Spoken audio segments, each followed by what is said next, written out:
equation straight line passes through A perpendicular to AC. Number one, you need to find the gradient. Oh, by the way, this AC, right? What is the gradient AC? 3y equals to 2x minus 15. You divide by 3, 2 over 3x minus 5. Gradient AC is 2 over 3. Your M2 must be negative 3 over 2, right? Okay, it must be perpendicular, right?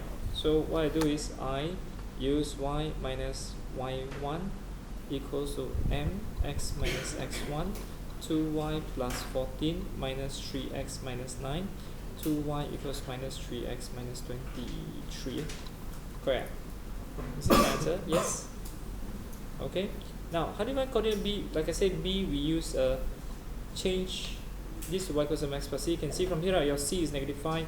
Therefore, B is 0, negative 5. And to find coordinate point C, we let C be xy. I use this method. 0 equals to m x1 plus m x2, total ratio 2 plus 7.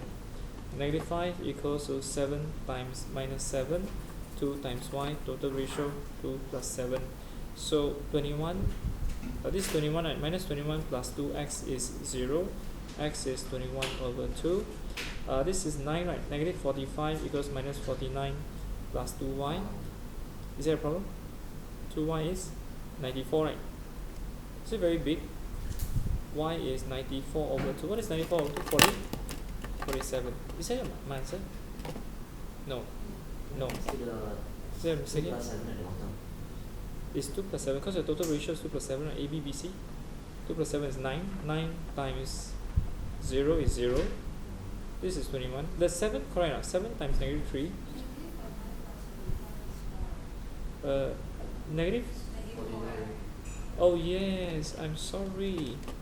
So this is 4. Answer is 2. So this is correct. C is 10 and a half and 2.